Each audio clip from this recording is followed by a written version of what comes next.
nation. Hebrew kingdom building.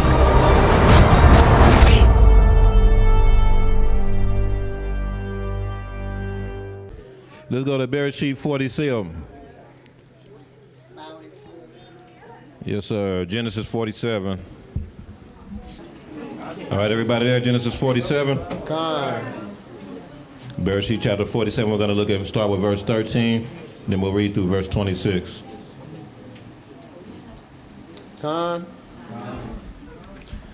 Genesis chapter 47, verse 13. And there was no bread in all the land, for the famine was very sore, so that the land of Mizraim and all the land of Canaan fainted by reason of the famine. And Yosef gathered up all the money that was found in the land of Mizraim and in the land of Canaan for the corn which they bought, and Yosef brought the money into Pharaoh's house. So basically what happened was that the people of Mizraim gave all their money, and it was for what? It was for the bread. It was for the bread. It was for the word. It was for the word. Hold on, stay right there.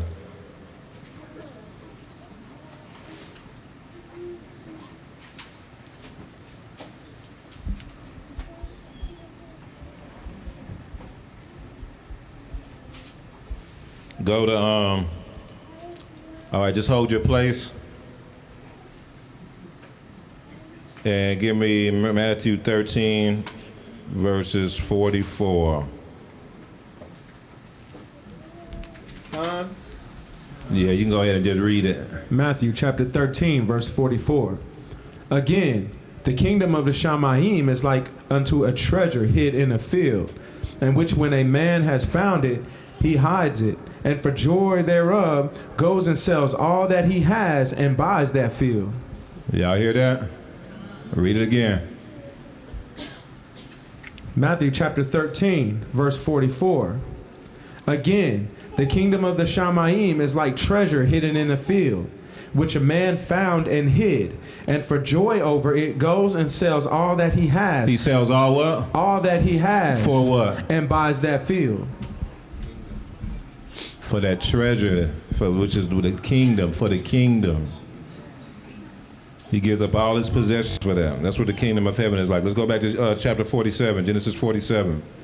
So they gave all their money for the bread. They gave all their money for the bread. Wait, hold on.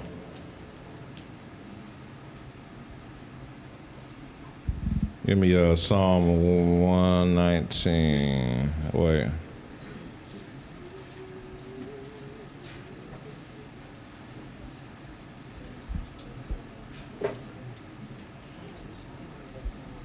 Give me Psalm 119:72 real quick first. Psalm 119, chapter verses 72. Psalm chapter 119 and verse 72. Psalm 119, verse 72. The Torah of your mouth is better to me than thousands of coins of gold and silver. One more time. The Torah of your mouth is better to me than thousands of coins of gold and silver. No wonder they gave all their money for the bread. No wonder. Let's keep going. Genesis 47.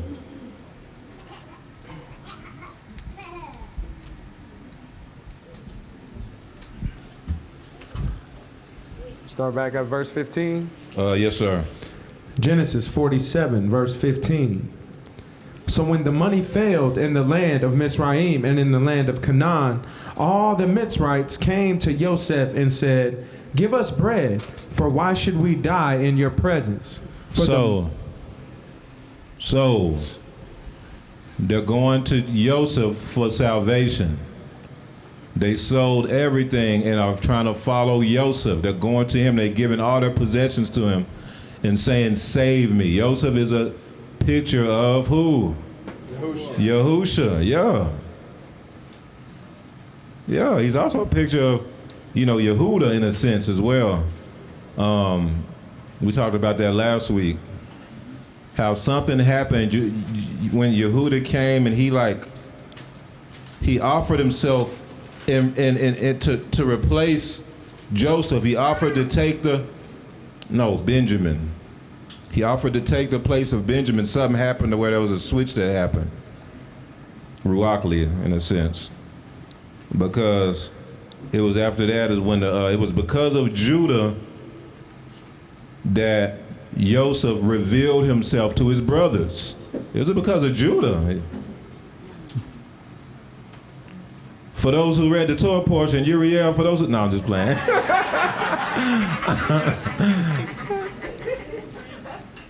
It was Judah's plea to Joseph was to cause him to reveal himself to them because, man, Joseph was testing him. He ain't know. All he knew, he knew all his brothers was in on it, but all he knew his dad was in on it too. He wasn't worried at all about his dad at that time. He just wasn't. He's like, yeah, I want Benjamin. Yeah, and I'm gonna keep him here. He kept Simeon. Simeon was incarcerated. He had locked Simeon up. That's how you know Simeon probably did him bad. Simeon probably did him bad when they put him in the pit and all that. Simeon was incarcerated for a long time because they didn't go back up there until they ran out of food. And y'all know Yaakov and them had money. They came up there with bags of money to buy that food. Man, y'all know how long that probably took before they ran out of that food and came back? Man, Simeon was locked up the whole time. That's cold, wasn't it? That's cold. And you would have thought Yosef would have been at least trying to go get his dad. He wasn't worried about nothing about his dad. Because think about it, y'all, all he know his dad was in on it. His dad told him to go up there to check on his brothers. His dad was like, man, I need you to go up there and check on your brother. He go up there and get caught up and thrown in the pit. All he know his dad set him up. His dad, we forget that Joseph didn't know nothing. Joseph didn't even know that his brothers had faked it like he got killed. We don't think about that. Joseph didn't know that they killed the goat and then put it on his jacket and was like, hey man, whose is this? You know? And then Yaakov thought he had perished this whole time. So also Yaakov, he had enough, think about it, he had enough money and he had enough clout with the dominion he had in Yahuwah to go and find Joseph. He could have bought him out of slavery easily. He could have went to Egypt and bought him out of slavery. He had the money. Oh man, no, that's my son, man. I'm of the nobility up here, the upper parts of Canaan, man. I'll buy what do I need to buy him back? Yaakov had enough money. He could have gave him about $1 million worth of flocks and herds, if he had to, and bought his son out of slavery. Slaves they didn't have parents of nobility. Slaves, no. Yeah, Joseph was different. His parents were of nobility. No, the slaves were poor people. So think about how Joseph's mind is. Man, Dad ain't even come get me, man. You know what I'm saying?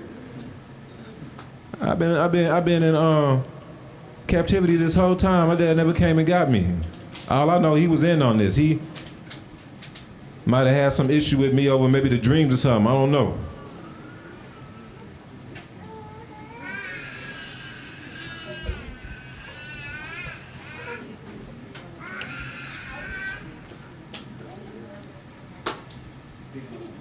And so now Joseph is like, man, I gotta test them to see, because all Joseph know they the same people. Oh, Joseph know, man, his brothers is the same people who turned on him and beat him up all the time, picked on him all the time, thrown him in the pit. So he took them through all these tests. He locked Simeon up. Simeon must have proved something when he was on lock. He like, man, Simeon cool, man. He cool, man. He ain't the same. And then Judah, the one, it was his idea to sell him to slavery. You see what I'm saying? He don't know that Judah had lost 2 sons while he was in captivity. He don't know that. You know what I'm saying? He don't know that Judah lost a wife and 2 sons. So Judah have a different mindset now. It's a lot that he missed. Let's go back, let's keep going.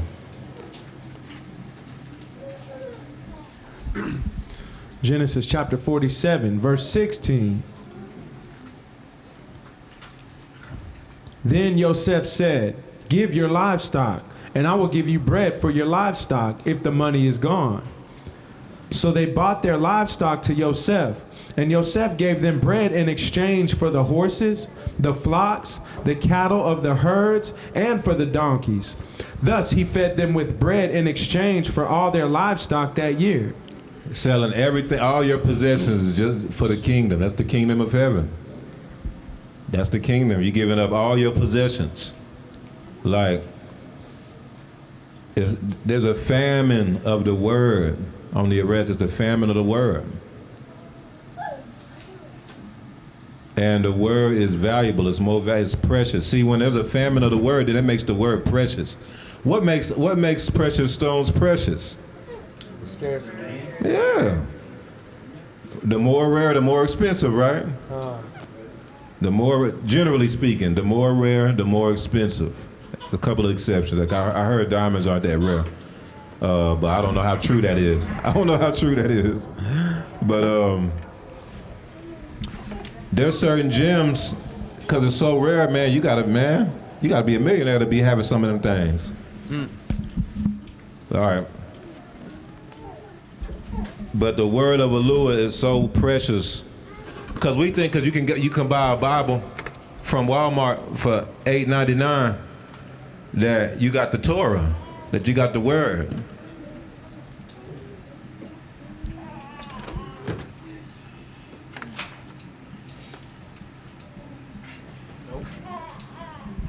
You got, how should I word this? Okay, your Bible at Walmart has the word in it, but how does that word become to understanding and become and is able to be in you? You see what I'm saying? Nah, you ain't getting that from Walmart. And you ain't getting that for no $8.99. If you want to follow Yahusha, you got to give your all. I know the Babylonian mindset is, man, I just need to get this $8.99 Bible from Walmart and now I can follow Yahusha. Nah. Sorry. Nah, you all right. No worries. No worries. I just buy this $9.99 Bible from Amazon, and now I can follow Yahusha. No. I mean, it's stupid to have a Bible now, so you should definitely have your scriptures, but it's gonna take a whole lot more than that to truly follow Yahusha. I know that in church they taught us and made us think that you can just be in the world and still follow Yahusha because you went to church on Sunday. It don't work like that. I go to church every Easter Sunday. I do. Every Easter Sunday I go to church. It don't be every Sunday. It be every Easter Sunday. I don't miss no Easter Sunday. So you can't tell me nothing. And then I go every now and then, other than Easter Sunday, whenever the football game ain't on, when it's not football season, I'll go to church sometime.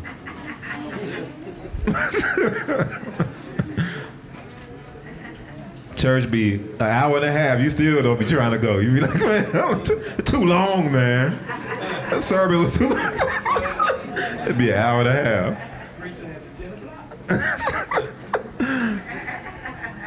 Hey, you thought you was serving Yahuwah. You thought you was following Yahusha. In the world the whole rest of the week. Full blown in the world. Oh, no, this is going to cost you everything, man. Yahusha said it. He was talking about what the kingdom of heaven's about.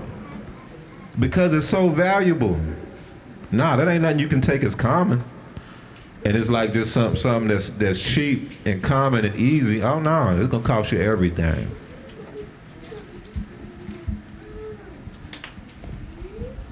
Let's keep going. Keep reading. I just want y'all to, there's still a mindset to where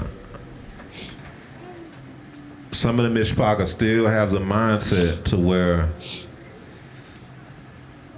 you're not gonna have to sacrifice majorly to follow Yahuwah. That you can still kind of juggle. No, it's not gonna work. I'm telling you, it's not gonna work. Let's keep going. Genesis chapter 47, verse 18. When that year had ended, they came to him the next year and said to him, "We will not hide from our Adon that our money is gone. My Adon also has our herds of livestock. There is nothing left in the sight of my Adon but our bodies and our lands." But our what? Our bodies and our lands. And you know the land and the body go hand in hand, right? What are we made from? We made from the land, made from the dirt, the soil. That goes hand in hand together. Keep going. Verse 19. Why should we die before your eyes, both we and our land? Buy us. What? The land dies? Y'all see how that, what they do? It's like the Ruach kind of throwing a couple of hints in the Torah, how it's connected to each other. Land don't die, do it? Nope. Why should we die both before your eyes, both we and our land? But y'all know this talking about the drought and stuff like that. Let's keep going. Buy us and our land for bread, and we and our land will be servants of Pharaoh. For what? We'll buy us and our land for bread. For what? For what? Bread. For bread. For bread. You sell all your possessions when it comes to for this word. If it means you get this word, you give up everything. Selling even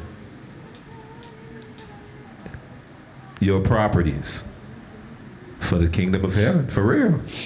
Let's keep going. Buy us and our land for bread, and we and our land will be servants of Pharaoh. How can the land be a servant? Man. Now you're giving your whole self. That's a whole burnt offering. You're selling all your possessions and you're giving your whole self, being a bond servant of Yahusha, y'all. Let's keep going. Give us seed that we may live and not die, that the land may not be desolate.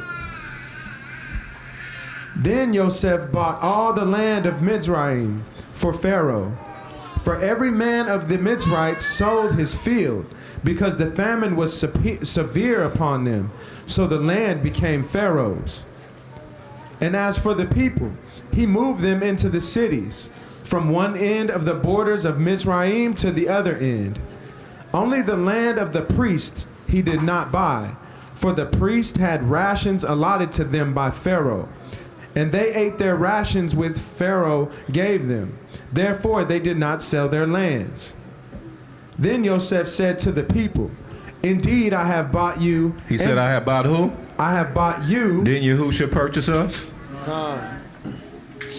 Haven't we been redeemed by Yahusha? That means you've been purchased, redeemed.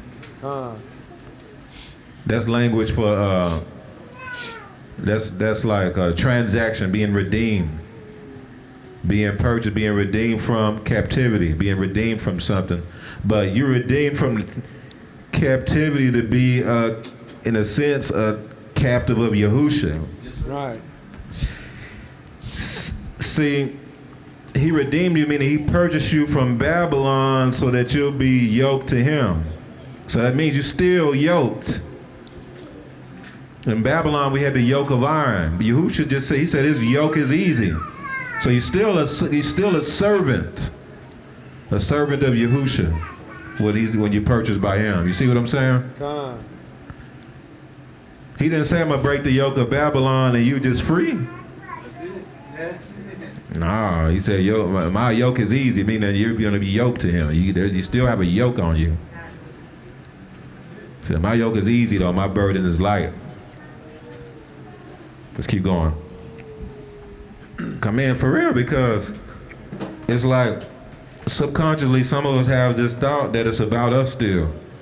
Y'all be hearing Malek keep saying, why do y'all think Malek keep saying that? Man, it can't be about you at all. You gotta be, you think he just said that because he wants you to be, you know, a Thub, I don't know, Thub member. Nah, this is how you, number one, this is how you ascend in Yahu and Yahusha. This is how you ascend Ruachli. This is the ways of the Most High. If you're a true servant of Yahusha, you can't be about yourself at all. You're a servant. He purchased you. You do whatever he wants you to do. You're not your own no more. Actually, you never were your own. But now you're a servant to righteousness. A bondservant of Yahusha. Mm-hmm. Yeah.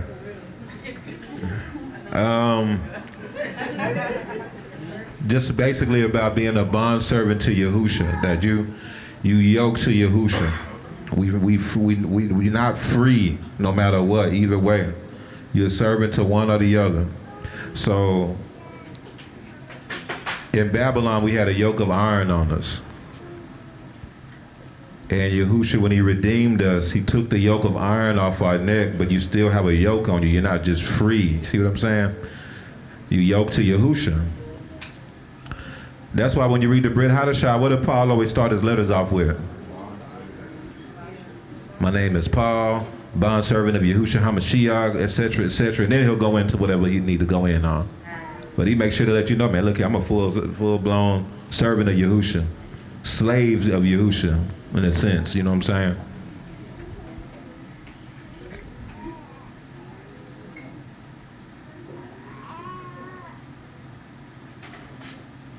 There ain't really no such thing as freedom, man. I hate to get that to y'all, man. Not 100% freedom, like what we think. Like you do whatever you want. Nah, because the way Yahuwah created us, you're gonna serve something. There's no like in between. People think because they go out and sin and do that, yeah, I'm doing whatever I want. Nah, you are giving over to some. You're in bondage, actually. Major bondage. Start doing drugs, partying. Yeah, see, I'm free, man. I do whatever I want. Nah, right, you like in major bondage. Major. For real. That's the way, this is the way it works. This is the way it is. This is the way that we are created to serve something. Choose ye this day whom you may serve, whom you will serve.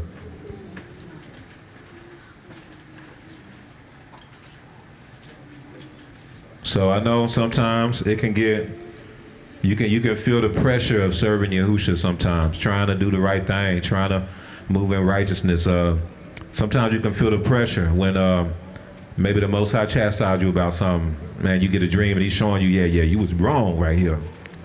And to be feeling bad, you be like, man, dang again, Most High, man, I'm gonna have to go repent to everybody for this one. Dang, man. Like, man, it seems like, man. And you gotta just, don't let your thoughts move into not being content though. And forget how much, like how it was being under a yoke of iron though.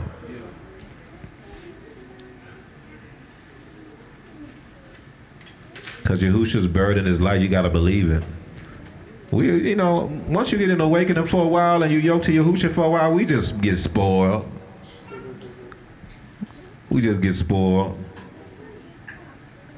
And start thinking like, man, I remember in the world at least, you know what I'm saying, I wasn't getting chastised by Yahuwah.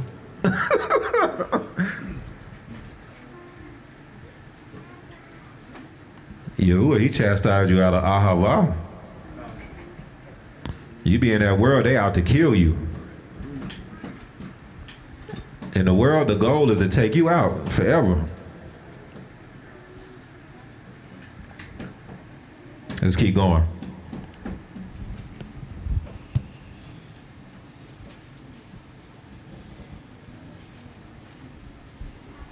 Verse 23.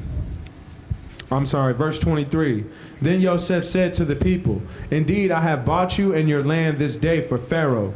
Look, here is seed for you, and you shall sow the land.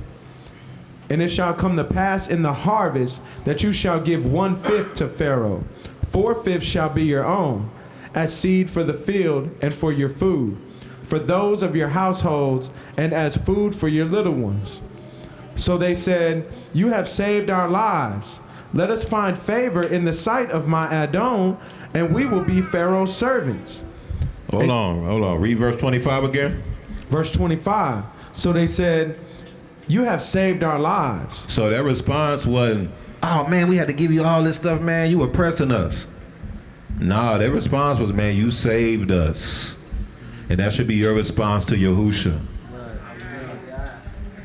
You saved our lives. Grateful to where you will give everything for this kingdom. This is the kingdom of heaven, and the Most High, look, if you're not going to value it, the Most High not going to make you value it.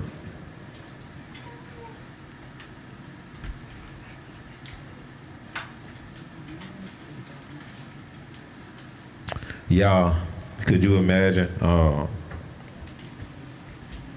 having a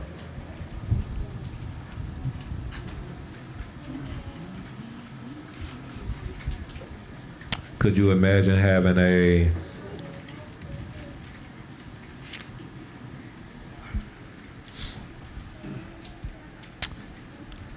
.24 karat gold spoon?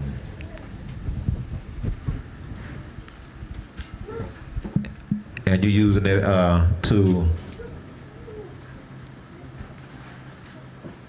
let's say a 24 karat gold toothbrush, and you're using it to clean the toilet with it. You cleaning the little edges of the toilet with it, 24 karat gold toothbrush. That's crazy. If you're not gonna value the things of the Most High, He's not gonna make you. You just not gonna make it, most likely at least, unless you repent and change. But most likely you're not gonna make it if you're not valuing it. The scriptures say all over, His word is more valuable than precious gold, than all the money. So if that's true, then your mindset will be, man, I'm gonna do whatever I need to do when it comes to this kingdom. Ain't nothing more important than this kingdom. Let's keep going.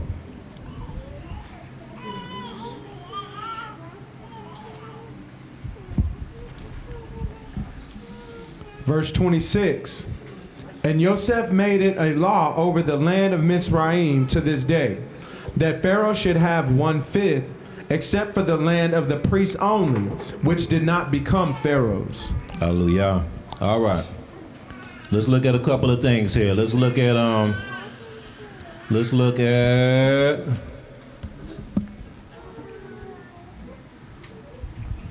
I got it up here on the screen. This is in Exodus.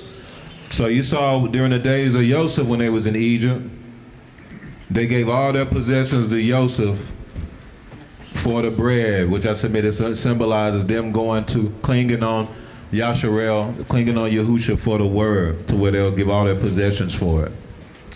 Then you go to Shemot chapter 12. This is during the days when during the days of the Exodus. This is actually the chapter with Pesach and all that. Verse 35. It says, now the children of Israel had done according to the word of Moshe, and they had asked from the Egyptians articles of silver, and the clothing. They're like, yeah, we need a few of them garments, man, for real. Them fresh leathers over there. Man, look here, man, I'm trying to get them gators right there.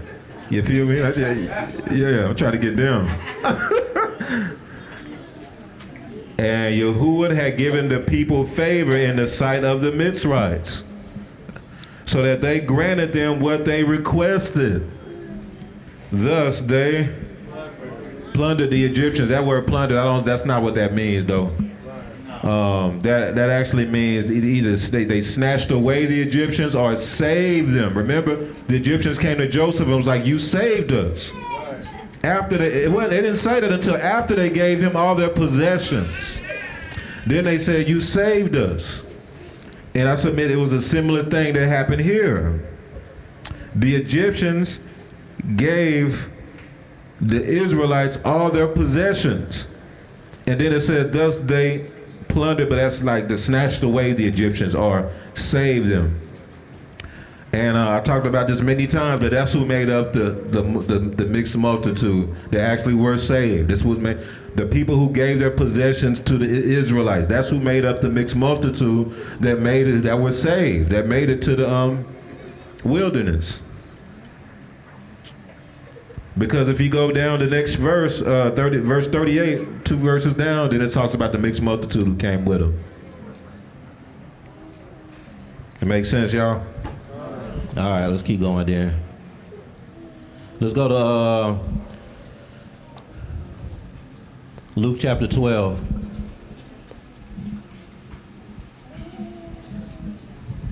Luke chapter 12, verse 13.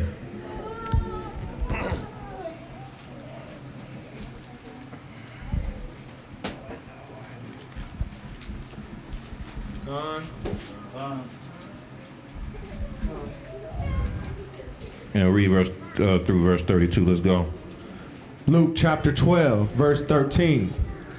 Then one from the crowd said to him, "Teacher, tell my brother to divide the inheritance with me." But he said to him, "Man, who made me a judge or an arbitrator over you?"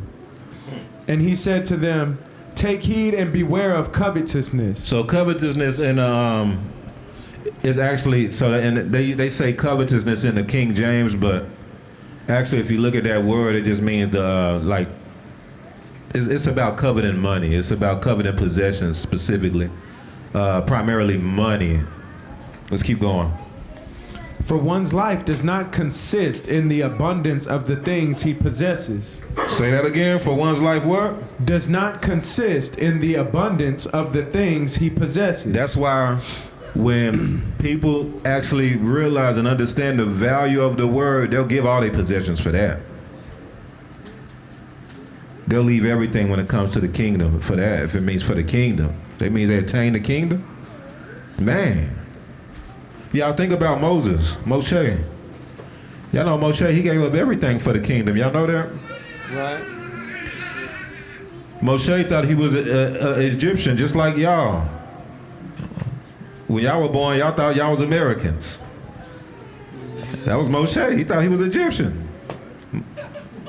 Something happened between the time he was born and when he was around 40, where some sort of awakening happened. Some sort of revelation happened where he like, oh snap, man. Man, I'm an Israelite. Oh snap. Man, hold on, them is my people right there. I'm not from Pharaoh and them. And so, cause he was, y'all know, it had to be something happened because he was 40 years old when this happened. When he came and he saw two Hebrews fighting each other. He like, hey man, why y'all fighting each other, man? Y'all brothers. And they was like, y'all, that sounds just like today, don't it? That's, why y'all fighting each other? And they like, man, who you think you is, you know? You think you a judge over us or something? But before that, he had killed somebody who was being beat. He had killed an Egyptian for beating up a Hebrew.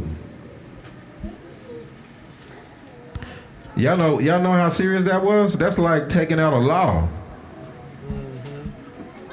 This is Moshe. He was of the nobility of Egypt. In the house of Pharaoh, he had everything. He gave it all up for this kingdom. For real, he saw he realized he was an Israelite, so he saw somebody getting beat up by the Egyptian. The Egyptian probably was beaten up pretty bad. Moshe looked both ways, and he used his training that he probably got from being in Pharaoh's house, war training, and killed him and tried to hide him in the sand. That's interesting that he hid him in the sand. You know the sand? Remember we talked about that? Yeah. And he had, because he did that, he had to flee and leave everything. Think about Paul. Gave up everything for the kingdom, y'all. Everything. Paul was of the Pharisaical order. He was well off. He had money. He was through. He had the masters in Torah. He went to the best of the schools. He had so much authority that he could arrest people. So it was like he was like a law. He literally was able to draw up charges and get people arrested. And he got a lot of followers of Yahusha locked up. He did. He left all that for the kingdom, to where now they pursue, the same people he was with was pursuing him to get him.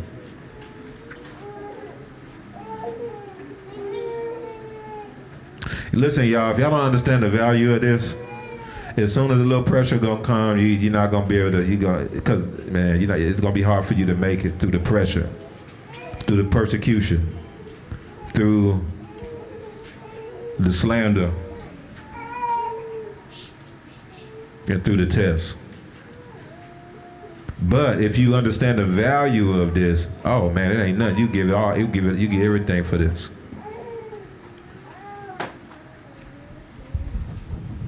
Keep going.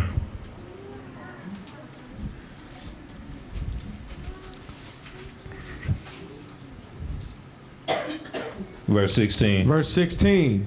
Then he spoke a parable to them, saying, the ground of a certain rich man yielded plentifully. And he thought within himself, saying, what shall I do, since I have no room to store my crops? So he said, I will do this. I will pull down my barns and build greater, and there I will store all my crops and my goods. And I will say to my soul, soul, you have many goods laid up for many years. Take your ease, eat, drink, and be merry. But Yahushua said to him, fool, this night your soul will be required of you. Then whose will those things be which you have provided? So is he who lays up treasure for himself and is not rich towards Yahushua. So is he who lays up treasure for himself and is not rich towards Yahushua. So now it's like, how do you be rich towards Yahushua? By serving him, by giving up everything for him, including yourself. Just like with Joseph, they gave up everything, including their own bodies. That's a whole burnt offering. And they gave up their own bodies to do what? To serve Joseph.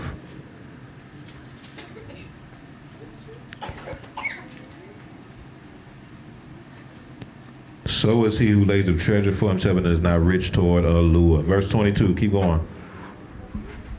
Verse 22, then he said to his disciples. This is Yahusha talking now. This is Yahusha talking. Let's keep going. Therefore I say to you, do not worry about your life, what you will eat, nor about the body, what you will put on.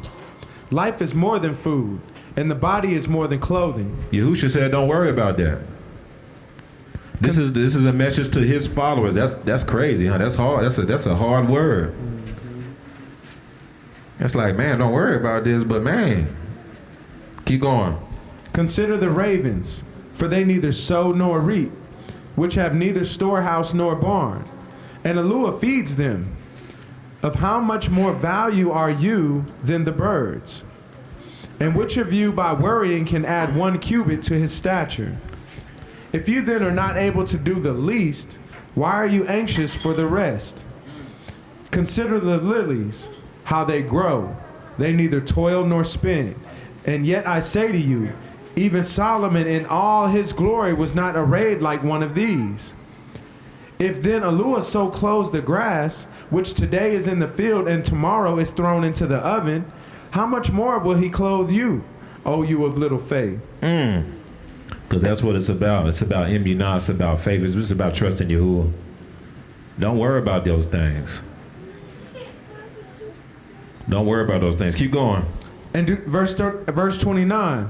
And do not seek what you should eat or what you should drink, nor have an anxious mind. For all these things the nations of the world seek after. Who does? The nations of the world. That's a Babylonian mindset. That's what Yahusha trying to tell us. I know it's a hard word.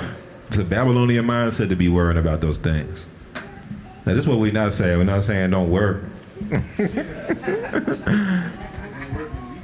But it's about not worrying about these things. Keep going. Verse 30. For all these things the nations of the world seek after, and your Father knows that you need these things. But seek the kingdom of Yahuwah, and all these things shall be added to you. Seek what? The kingdom of Yahuwah, and all these things shall be added to you. Focus on Yahuwah. Don't worry about those things. Worry about the Most High. Focus on him. Serve him. Seek him with the whole heart diligently.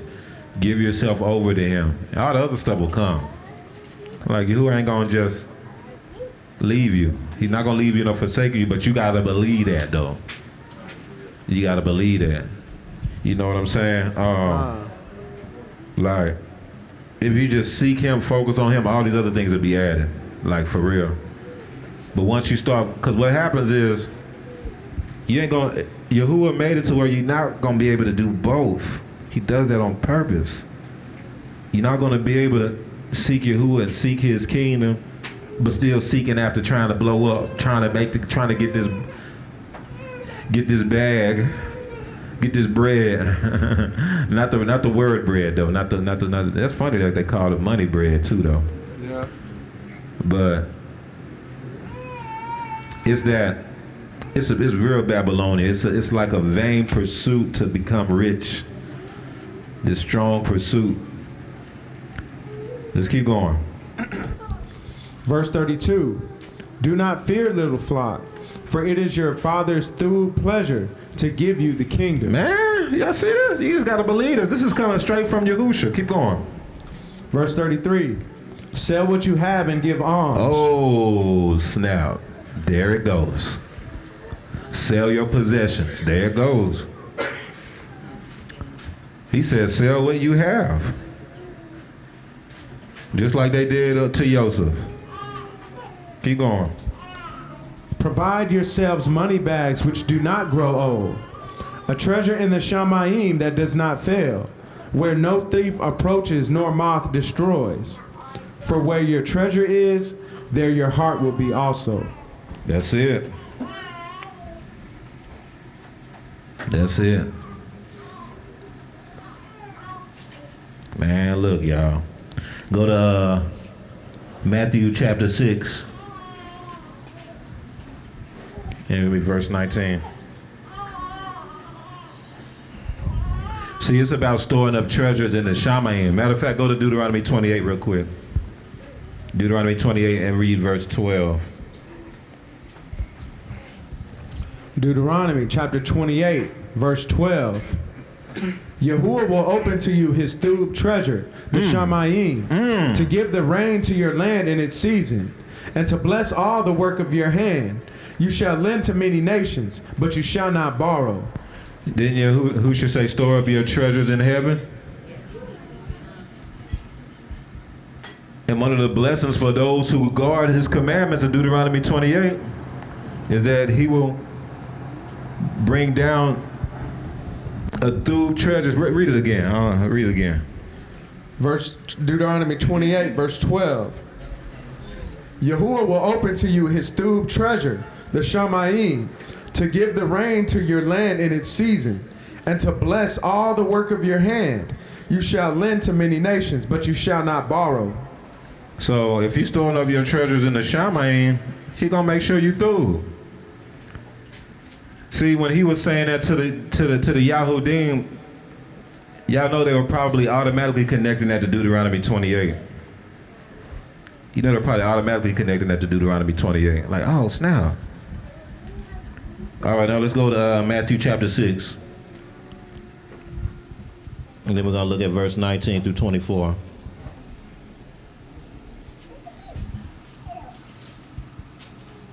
Con.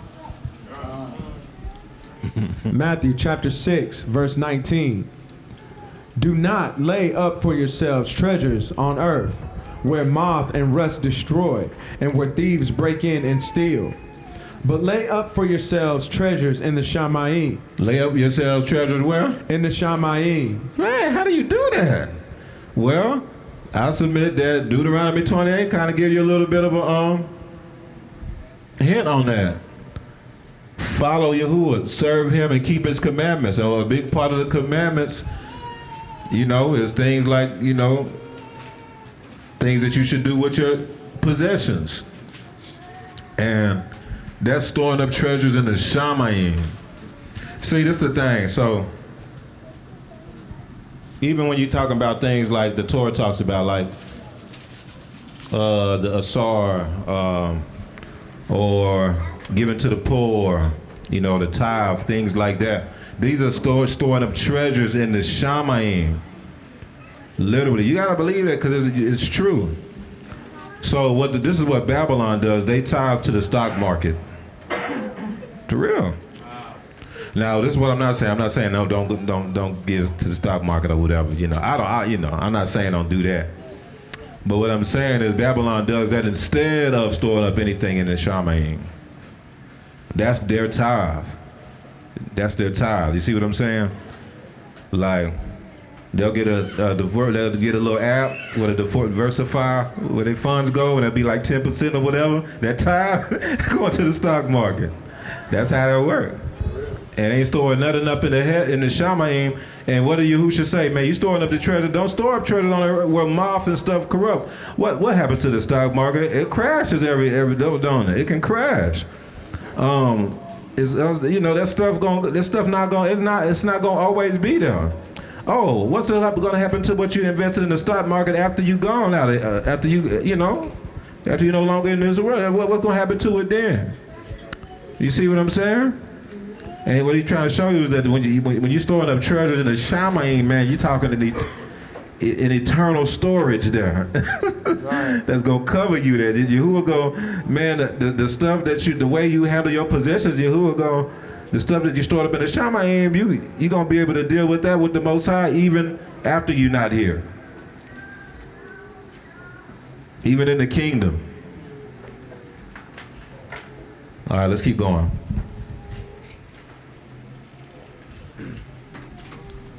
Verse 22, the lamp of the body is the eye. If therefore your eye is stube, your whole body will be full of light. But if your eye is bad, your whole body will be full of darkness. If therefore the light that is in you is darkness, how great is that darkness? Because the thing is like, the reason why people invest in the stock market is because it's literally it's basically like looking at Babylon like you're a lure, because it's like you're tied into Babylon, because what is the stock market? It's going to Wall Street. It's going to New York City, Wall Street, and it's in hopes that one day down the road it'll bring back blessings to you, for real. Mm-hmm. The goal is if I keep putting a little bit every, you know what I'm saying, by the time maybe I retire, there'll be some blessings that'll come back from this investment into this kingdom. The kingdom of Babylon, you're literally invested into their kingdom. The stock market is the center of Babylonian economy. We know that because whenever the economy crashes, what crashes? The stock market. Has there ever been a time the economy crashed and the stock market didn't crash? The stock market and the economy go hand in hand together. It's the center of this kingdom. But what happens when you invest into the kingdom of heaven? We're doing that in hopes that the Most High sees us, sees our heart, and then in return, there are blessings that come. And it's real. There are blessings that come from investing into the kingdom of heaven. The sacrificial system was a picture of that. People will come and give their sacrifices, and the sacrificial system brought blessings to Israel. It brought blessings to the nation, as long as they were, giving sacrifices that were acceptable and they were doing what they were supposed to do, and all those things like that. And so, again, as far as investing in things like that, I know people who got into investing and it worked well for them. So I'm not saying don't do that, but it's about your mindset towards everything. That's really what it is. It's about your heart towards everything. Let's keep going. Verse 24. No one can serve two masters, for either he will hate the one and love the other, or else he will be loyal to the one and despise the other. Say that again, man. You gotta say that again. No one can serve two masters, for either he will hate the one and love the other, or else he will be loyal to the one and despise the other. That's why people who chase money hate the awakening. They do. They despise the awakening. People who are joined to Babylon, because you can't do both. And that's why when you really give it over to Yahuwah and Yahusha, you're not consumed with chasing the dollar. You do what you need to do to take care of your family and stuff, but what I'm saying is you're not doing that vain pursuit to try to be a millionaire, to be the next top model, to try to be the next freestyle king, or to try to whatever.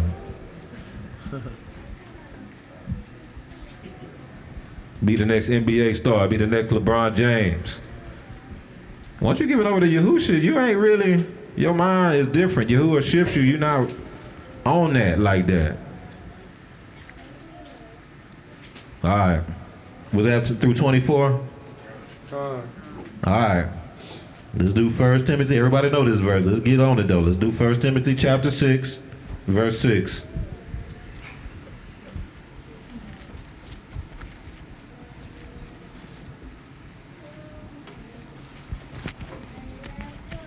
First Timothy chapter 6, verse 6.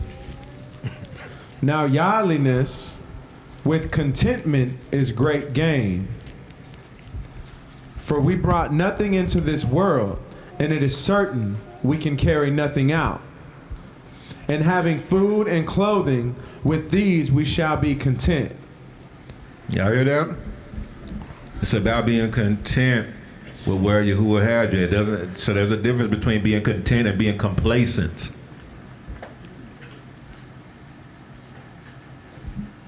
You can be real complacent and don't have no contentment in you at all. People who are complacent are usually not content. They're usually looking at what everybody else got. They're usually they're coveting other people's stuff, coveting other people's possessions, but super complacent. Super lazy. Usually when you're content, like really just in shalom where Yahuwah has you, you still doing what you need to do. You taking care of your family. You doing what you got to do. You handling business, but your mindset is on Yahuwah and Yahusha. But you are not being lazy though. You're not being complacent. Y'all get the difference? Okay, let's keep going. Verse 9. But those who desire to be rich fall into temptation and a snare, and into many foolish and harmful lusts, which drown men in destruction and perdition. I mean, come on, man. What else we got to say? This clear as day, ain't it? This caused a lot of people to leave the truth, y'all. Yeah, man, I really want to be in the NBA.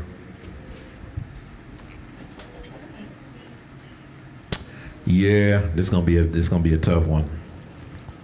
Yeah, I really want to get my doctorate. Get my doctorate. So I'm gonna go to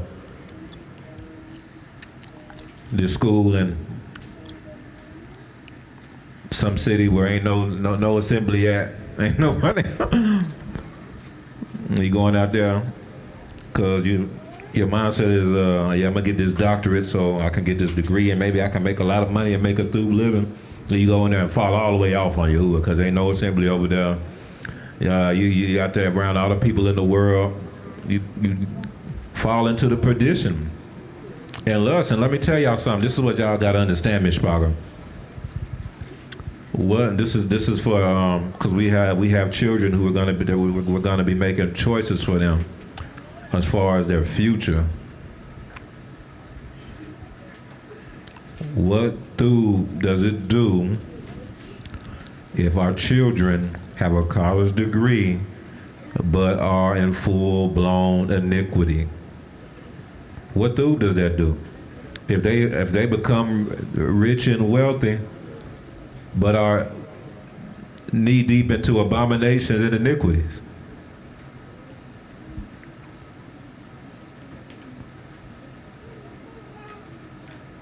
Okay, on the surface, it looked like we did well, you know. We did, and got a college degree, they're making great money. But they turned away from Yahuwah. So if the perspective is right, again, there's nothing wrong with college degrees and master's, doctorates, and none of that. But the number one priority, though, is the kingdom. It has to be the king. That's what I'm trying to see what I'm saying.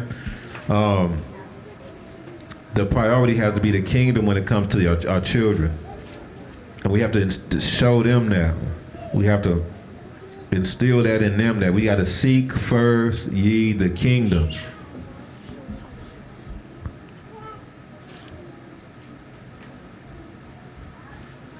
Yeah, we all want to make it through living, and we all want our children to do even better than we did. But it should never be at the expense of Yahuwah.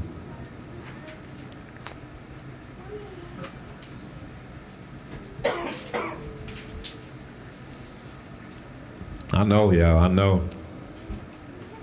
But if you truly, your mindset was like, man, if I'll give all my possessions for the Most High if I have to, then it won't be nothing for you to seek Yahuwah first when it comes to your children too, though.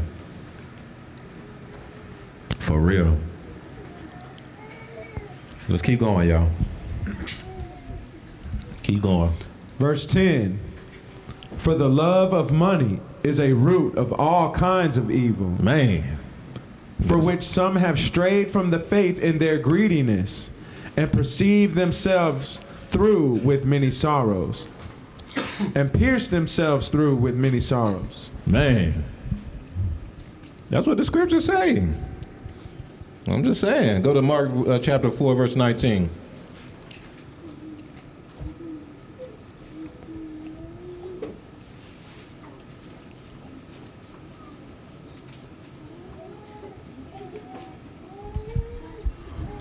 Mark chapter 4, verse 19. And the cares of this world, the deceitfulness of riches, and the desires for other things entering in choke the word, and it becomes unfruitful. It chokes what? The word. So y'all know this is the famous parable of the sower. When the people went to Joseph, wasn't they going up to him and saying that they wanted seed as well? They didn't just say they wanted bread. They also said they wanted seed, right? As well? Okay, well.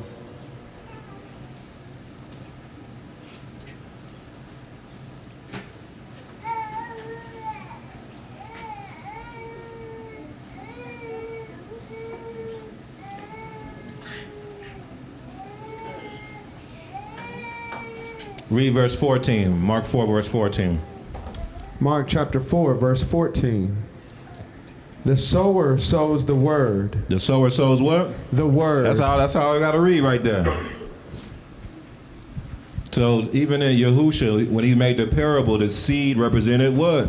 The word. The word. The people went to Joseph, they asked him for seed. They asked him for bread and seed. But according to verse 19, the cares of the world and the deceitfulness of riches. Riches is deceitful, y'all.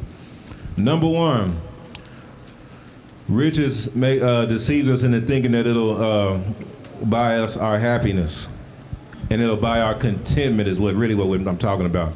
Because when we think happiness, we're thinking it'll make you smile. Yeah, no, riches will make you smile. Oh, yeah. Get them new shoes, boy. You be thinking you clean, boy. You got that new house, you be smiling. No shalom, no contentment. That's why most people who are rich, they're always trying to get the next thing. Or they're always trying to be more rich. It's always nothing, there's no contentment. They can't just be in shalom, just be through. Nah, it's a constant chase because there's something that's not giving them what they need ruachly, because they can only get it from Yahuwah. You can only get that from Yahuwah. Yeah, you can't buy that.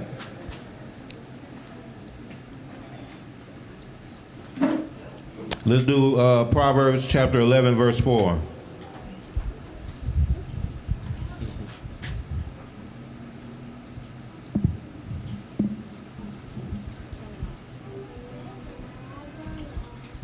Proverbs chapter 11, verse 4.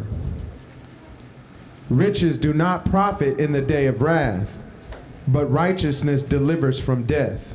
Don't we know that the day of wrath is coming soon? We know we're at the time where Yahuwah was judging Babylon.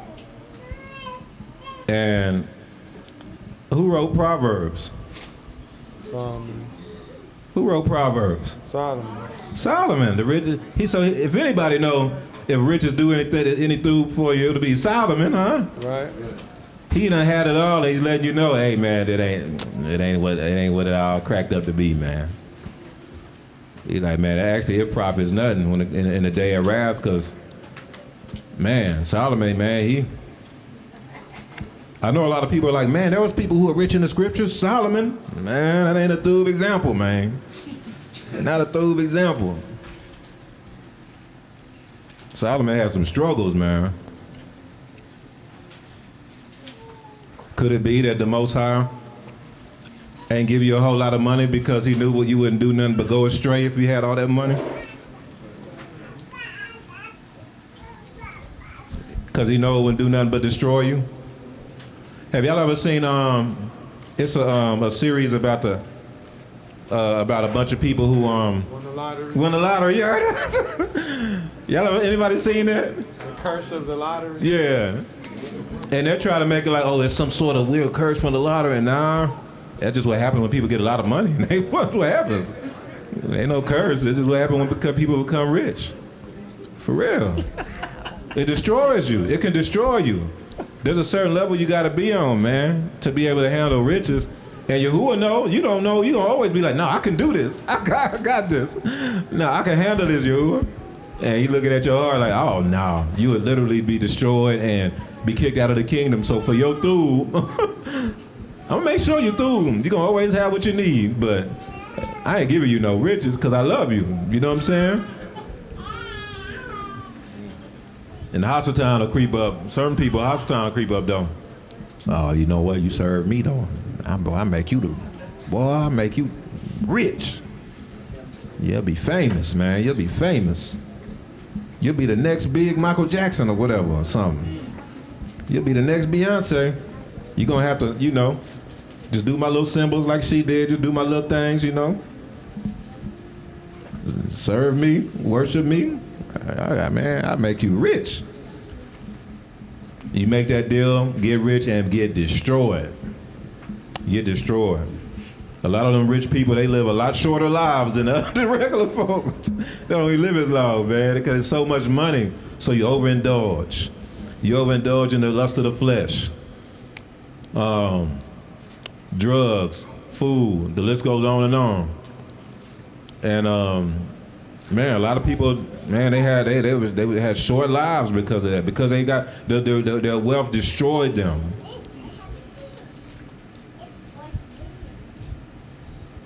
I know, y'all.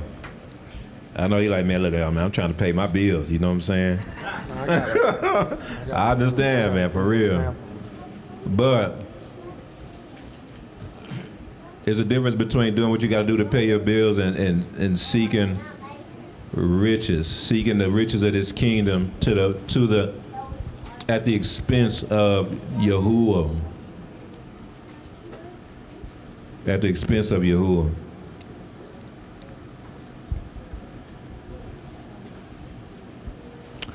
Even Judah, in the Torah portion,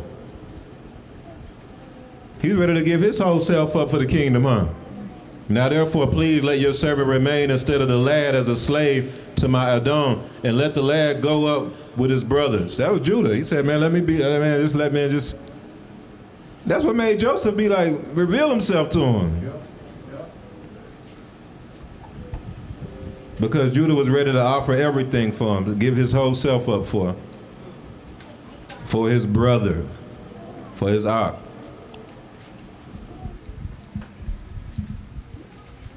He was ready to give it all for Benjamin, man.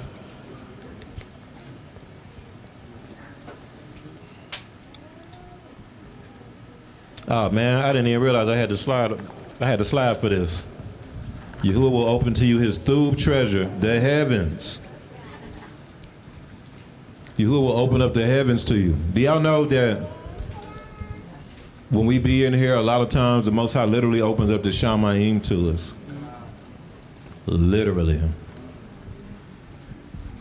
Do you understand that you can't buy that? That's not something to take like as common. Y'all know how big a deal that is? For real. To where You are part of his body to where he literally opens up the Shamaim to you. He said, Yahuwah will open up to you his thub treasure, the heavens.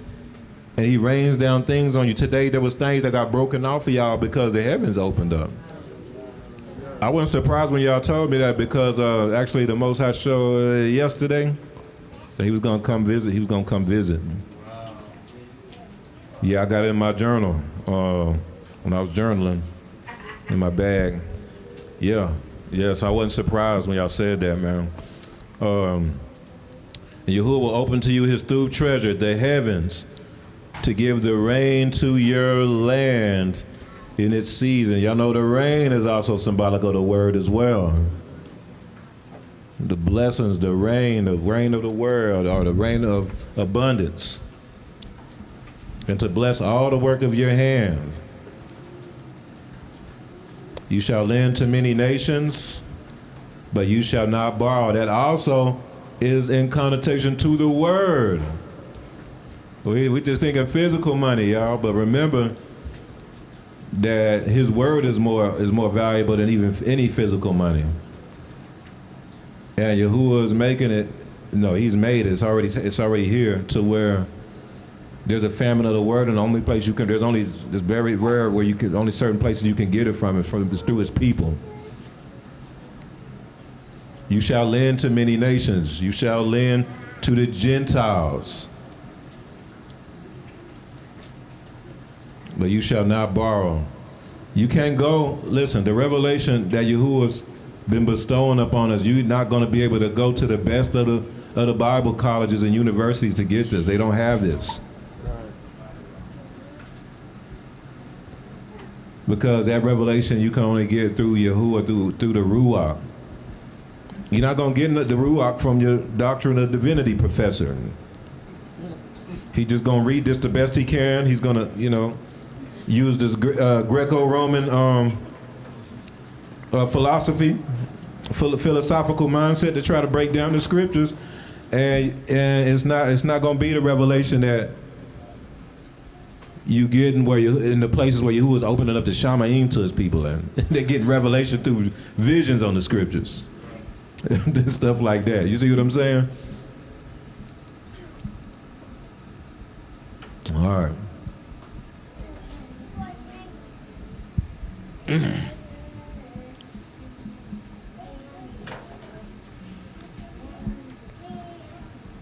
The book of Hebrews, Ibrahim chapter 13, verse 5, it says, keep your lives free from the love of money. This is the NIV version. I went on to put the NIV on this one because it just says covetousness in King James. But covetousness, it means the love of money. It means the love of possessions. You see what I'm saying? So keep your lives free from the love of money and be content with what you have. Because Alua has said, never will I leave you, never will I forsake you. Hallelujah. Man. All right, let's go to Matthew chapter 10, verse 17. We getting on through this. Yeah, we wrapping it up, Yeah. Matthew chapter 10, verse 17. Matthew chapter 10, verse 17. But beware of men, for they will deliver you up to councils and scourge you. That ain't it. Hold on. Hold on now.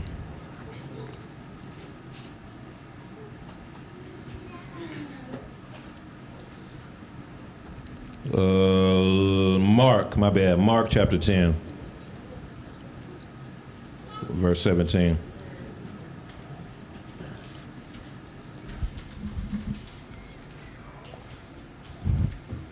Mark chapter 10, verse 17.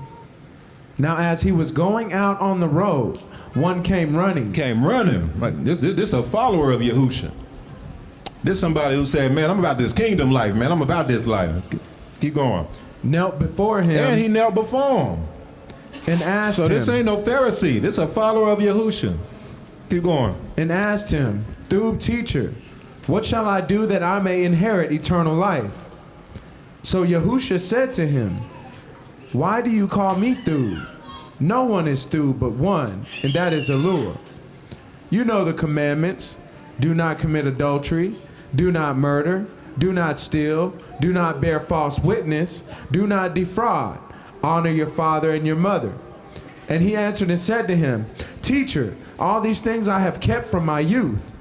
Then Yahusha, looking at him, loved him. Looking at him and did what? Loved him. So this was out of Ahava, y'all. And what did he say to him out of Ahava? And said to him, one thing you lack. Go your way, sell whatever you have and give to the poor. And you will have treasure in the Shamayim. And come, take up the stake and follow me. Oh, keep going. But he was sad at this word and went away sorrowful, for he had great possessions. He couldn't give up his possessions for Yahusha.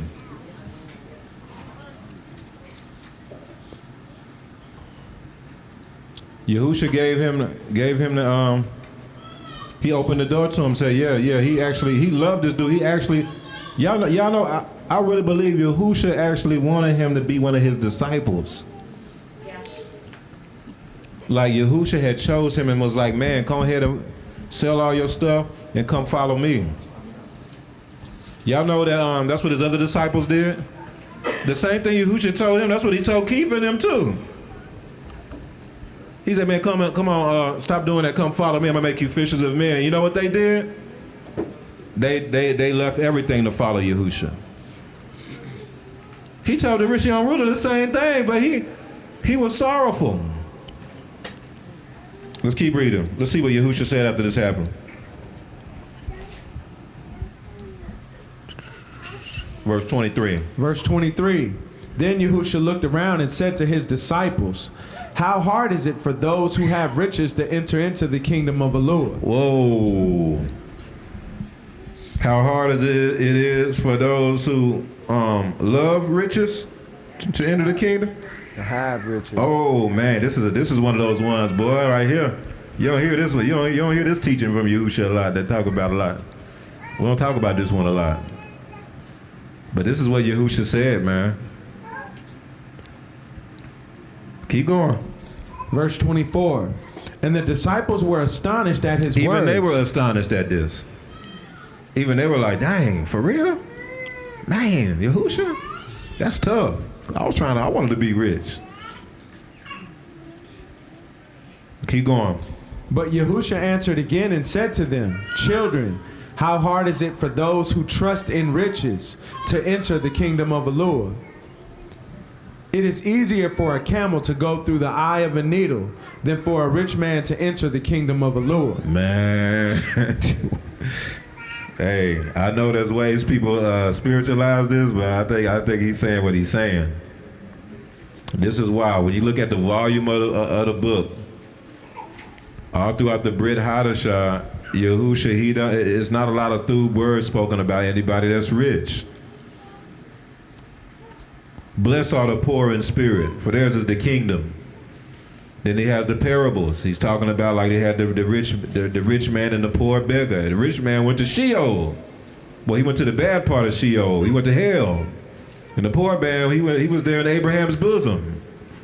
It's just not a whole lot of through depicted when it comes to the rich in the Brit Hadashah.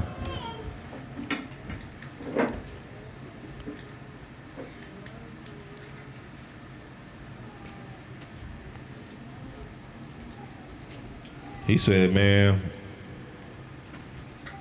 it's easier for a camel to go through the eye of a needle than for a rich man to enter the kingdom of Yahuwah. And he said this in response, I submit, to the rich man who he couldn't do it. He had so much possessions. It was, now if you, like Keefa and them who they ain't have a whole lot. Yahusha was like, follow me. They're like, oh yeah, let's go.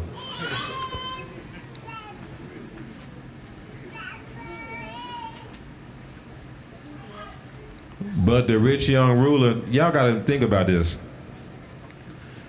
He had the son of Yahuwah asking him to follow him. If he had the proper right mindset and perspective of how the value of that and how like big of a deal that is, it would have been nothing. Oh yeah, no, I'm giving away everything. Oh yeah, no, yeah, let's lay. Yeah, where you finna go, Yahusha? The 144,000 followed Yahusha wherever he went. That means there are people who Yahusha said, follow me, and they said, let's do it. Gave up their possessions, did what they had to do, and followed Yahusha wherever he went.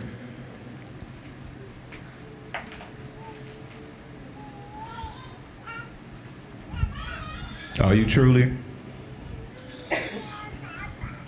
able to follow Yahusha wherever he goes?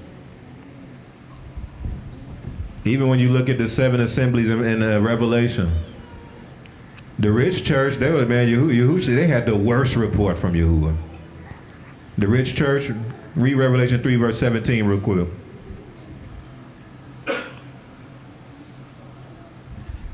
Revelation chapter 3, verse 17.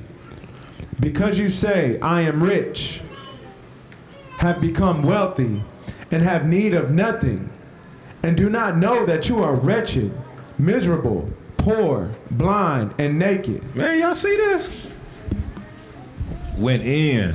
They had the rich assembly had the worst report out of all the other assemblies. And then the poor assembly, he was like, I know something like, I know you're poor, but really you're rich, or something. He said something along those lines. They had a thug report. Like, y'all listen, man. There's not a whole lot of thug spoken of the rich in the scriptures, not in the Brit Hadashah. Now, when you go in the Torah and Tanakh, it's a little different, because in the Torah, you'll see people like Solomon. You'll see, Solomon. I know that's, but you got Abraham. He was wealthy. You got Isaac, and Yaakov ended up becoming with great possessions and things like that. But even when you look at them, it wasn't until after they gave up everything first, though. Then they came out with great possessions. They gave up everything first, man. Yaakov gave up everything. He actually was a slave for 20-something years to Laban. And then he came out with great wealth. Even Abraham, man, he had when y'all really read that carefully, the story of Abraham, you didn't really see him with that great wealth until he came out of Egypt. When he went down to Canaan, and then he went down to Egypt because there was a drought in Canaan. And then he lied about his wife, and so they had basically took him and his wife and had his wife.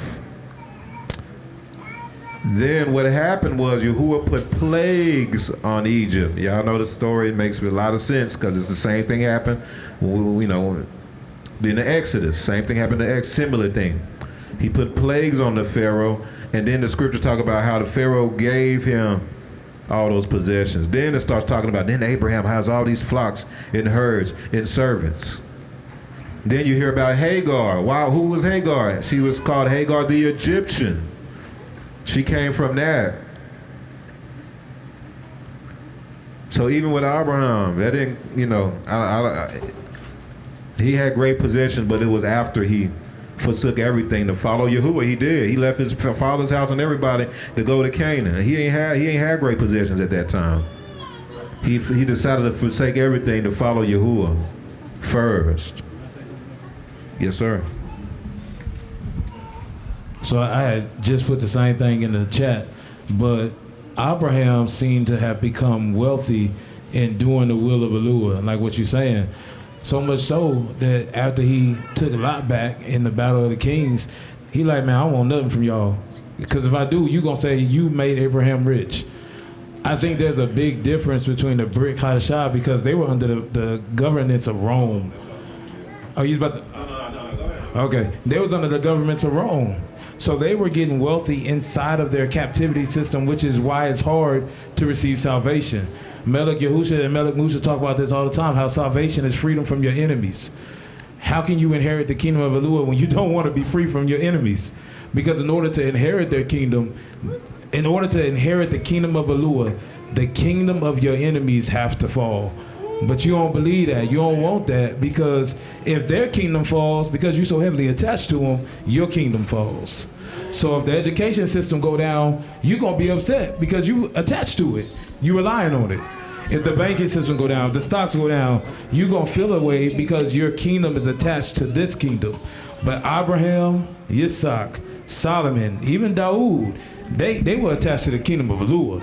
They got wealthy inside of that kingdom. That kingdom gonna remain. So that's why I believe it's just supporting what you said. That Yahusha's like, man, it's gonna be hard for these rich people to inherit the kingdom. Why? Because when I bring salvation and I tear all this stuff down, they gonna mourn over it instead of rejoice like they supposed to.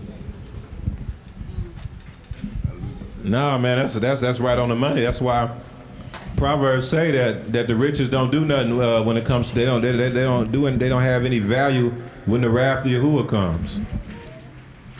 They don't have any value when it comes to the wrath of Yahuwah. So now that's right on the money right there.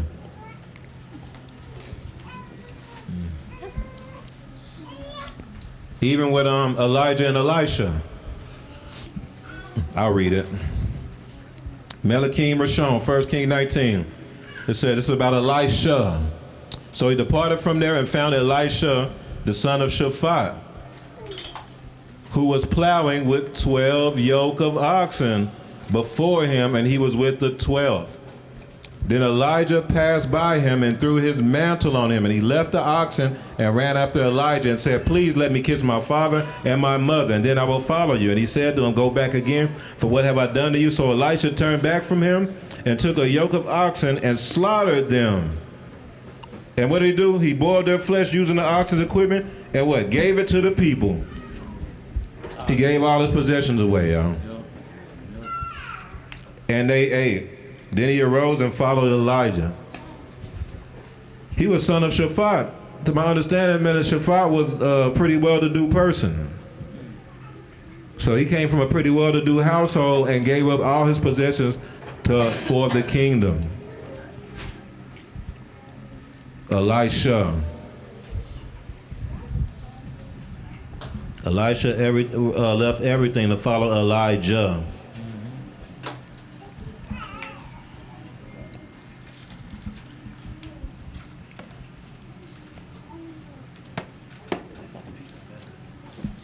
But yeah, there's a whole lot more to this, but I'll just leave it at that. I think y'all get the gist of it. But if y'all dig deeper into it, it's like hundreds and hundreds of scriptures on this. Hundreds. I mean, you go into the different parables you was getting into about the rich man, about trying to, storing up treasures in heaven. The main goal of this, so the main idea of what we're talking about today is, number one, don't be discouraged because you are maybe not where you want to be financially. That's number one. Don't be discouraged about that. Actually be encouraged, because it may be that way on purpose. Seek ye first the kingdom, and Most High gonna make sure you through. Number two, don't let vain pursuit get you out of the kingdom. The cares of this world and the lust for riches. The cares of this world and the lust for riches and the things of this world. Yahuwah should always be first. Yahuwah always should be the priority. How you gonna serve for the young people? How you gonna serve Yahuwah and you paying D1 college ball? That's just a question. When all the games are on Shabbat.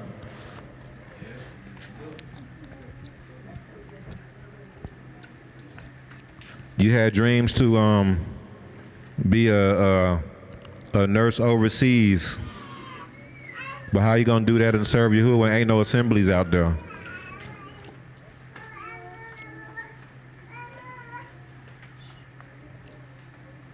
Ain't nobody out there keeping the commandments that you know. It's just a question. Seek ye first the kingdom, and then all else will be given unto you. It's giving over your dreams, your aspirations, everything to Yahuwah, y'all. That's what it looks like to give your life to Yahuwah. your desires aligned with him, everything being about the kingdom. Totally getting out of yourself. Totally.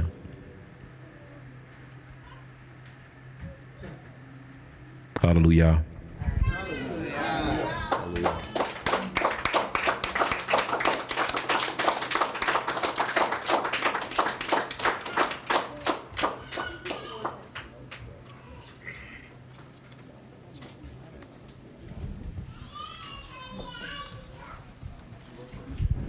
Yeah, so with us being in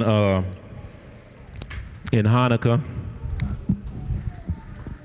even looking at the Hanukkah story, what happened in the Hanukkah story? You had Judas Maccabees, and you had all his son, or Mattathias. Who's the dad's name? Mattathias and all his sons. They forsook everything for the kingdom. They literally. I meant to put that scripture in there, but y'all know this, well, a lot of y'all know it. But even in Hanukkah story, because we're in the time of Hanukkah, Mattathias had the opportunity to receive riches and everything. He did. They came to him, the Greeks was like, hey man, look man, all we want you to do is just, man, get a green light for the people. I think he wanted him to offer up a pig on the altar. Man, just offer up a pig on the altar according to the rules of the king, man, and we'll make sure, because you're a leader in Israel, so we'll make sure that you and your children are through. And he's talking about wealth. Man, Mattathias turned and killed him and the dude who tried to offer up a pig on the altar. He literally did a Moshe. He gave everything up for this kingdom. Hallelujah.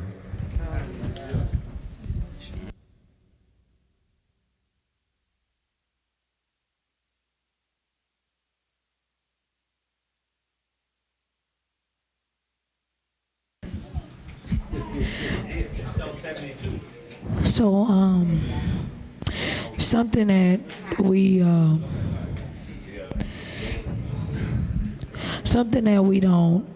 don't look at possessions as, or traumas.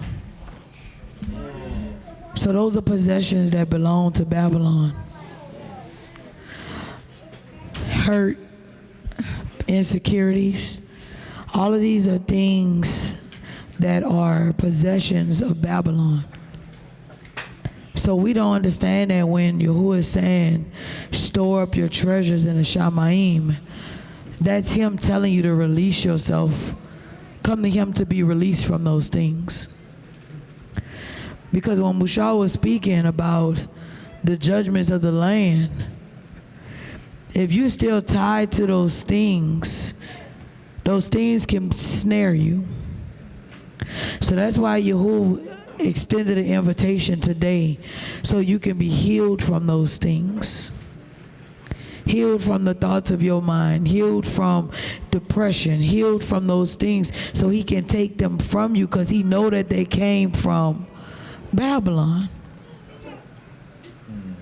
So you have to look at the things that we were tied to, and not think that just because we're in this walk that those things can't try to still be tied to you.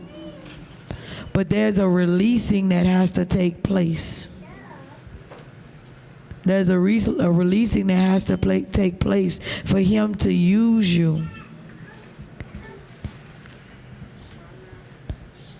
You can still be like the rich man if you hold on to the things that's of Babylon. You can still be like the rich man, because to you that had more value than what Yahusha needed you to do. So it's about looking deeper and identifying that it ain't just about money. It's about what you worship. Do you worship your insecurities? Because they're your default, and you can keep falling back on them, so that way you can be the victim. or so that way you don't have to face what Yahuwah is trying to show you he needs you to go back to. Those are all riches that's in Babylon, though. Those are seeds that were sown from Babylon that need to be plucked up and offered up. So when Yahuwah gives an invitation to do that, you jump on it and you give all things. All things. You give all things to Yahuwah because you're vulnerable, you're open, you're naked before him. He knows you've been through those things. Why you think he keeps extending invitations to take them away from you?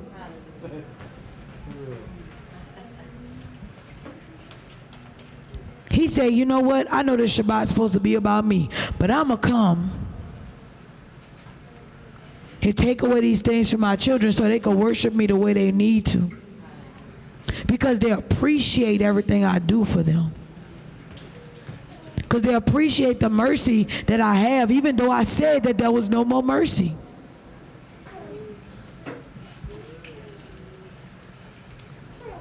It's deeper. You can be like the rich man. If you want to harbor your defaults, if you want to harbor those feelings, those thoughts, you can be like that. But the way to be freed and delivered from it is when Yahuwah tells you to give it to him. You don't find a reason or a doubt in your mind why you should hold on to it.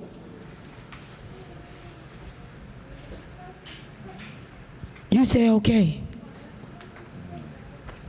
I ain't never trust nobody in my life, Yahusha, but I'm going to trust you.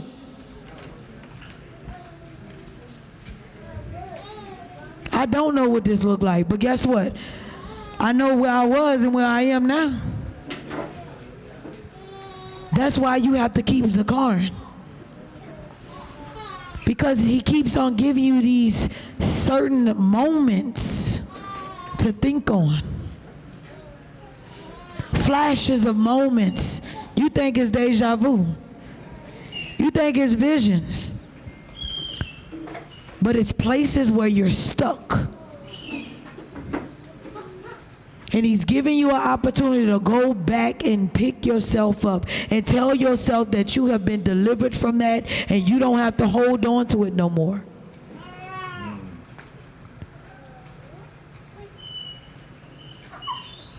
That's why he said, choose ye this day who you gonna serve. Because you can make yourself an allure. You can hold on to your control, but what is that to the kingdom? Because he said he's the ruler of all things. Holding on to your control ain't gonna help you. Holding on to your fear is not gonna help you. It's not helping nobody in the kingdom if you hold on. So don't be like the rich man. Don't only think that this lesson is talking about money. Don't think it's only talking about material things. Understand that possessions can be the things that you worship, things that you hold on to. It could be vanity. It could be your ego. It could be your pride. It could be a title.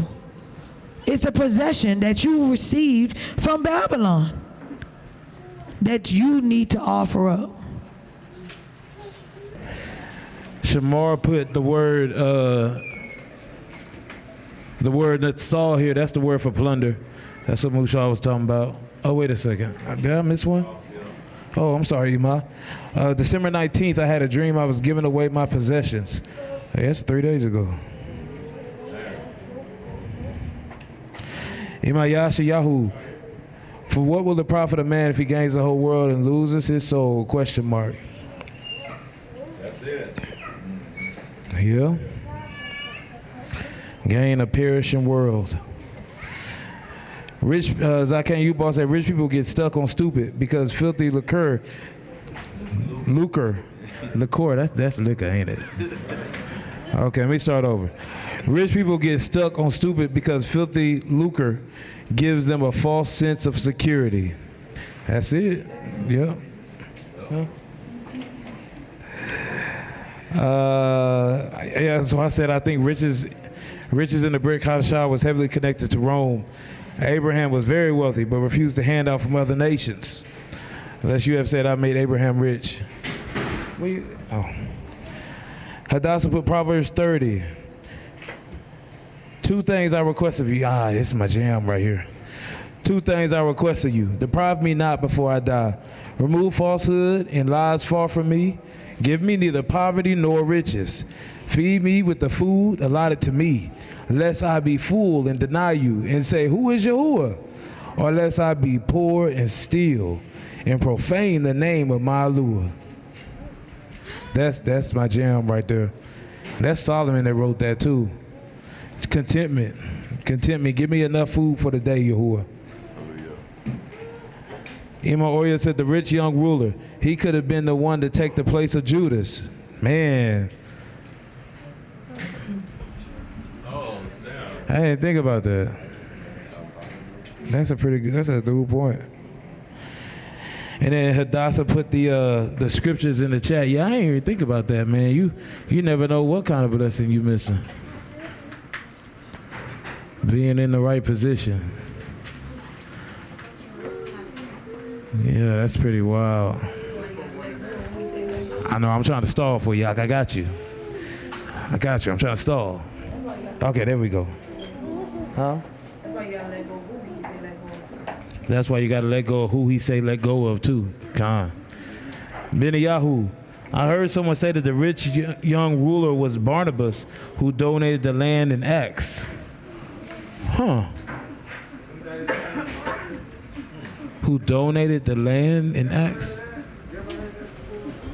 I hadn't heard of that one. You remember how in the book of Acts, I had to go find it, but the land donated. I heard now the same person, the rich young ruler, Yeah. came back. It was either that or it was the dude that donated the cave to Yahusha's burial. One of those. I don't remember a man donating the land. It's probably 436. Just take a look. Yeah, Acts chapter 4 is like I said, there's a whole lot to this, but Acts chapter 4 is actually a great example. I'm glad you brought that up, because in Acts chapter 4, what happened was the followers of Yahusha, they literally gave up all their possessions. They brought it to the feet of the apostles, and they followed Yahuwah. Oh, I see. Like, they gave up all their possessions, they sold lands and all kind of stuff. Yeah, Barnabas, he was one of the ones who sold his land. I heard it brought out one time, who knows how true it is, but that Barnabas is the rich young ruler. Yeah, that's the first one for me. I donated the cave. I think that name was mentioned too. Yeah, that was Nicodemus, I thought, that donated the cave for his burial. All right, well, that's it, Mitch Parker. Now we just enjoy our fellowship and we're going to eat. Hold on, because Yirmiyahu and them, they not in the chat, though. Did y'all have anything? They don't say, that Yirmiyahu. Oh, yeah. Oh, and Shemaiah and Shalom. Michelle, you were talking about Yosef, and that's actually where I was reading at in the book of Jasher, the part where he was checking to see if his brothers were repentant of what they've done, that he was not going to disclose himself if they were if they were repentant of what they did to him. So I read that on there as well, kind of like where he says, well, I ain't going to reveal myself to them until I see that they really are repentant of what they've done to me, or they have that. So that was something that was powerful to me, and remember me of that as well, because then he reveals his house to them because of Judah. Like you said, he was in a, I think he had a boulder in his hand. He was juggling it. It was like a 400-pound boulder. And Manasseh, Joseph's son, was doing the same thing. and it was just something that was about power, and they were just going back and forth, like, I can destroy this whole city and all these streets and number of these streets. So that was just something that was revealed to me, is that he was wanting to see if his brothers were repentant of what they had done to him. Yeah, that's interesting, yeah.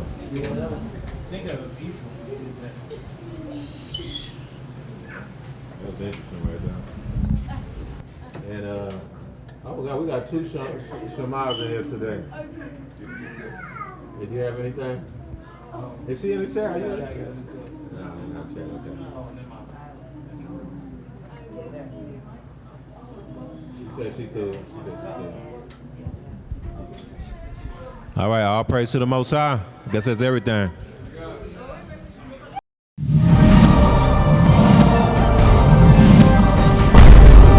Rebirth of a nation. Hebrew kingdom building.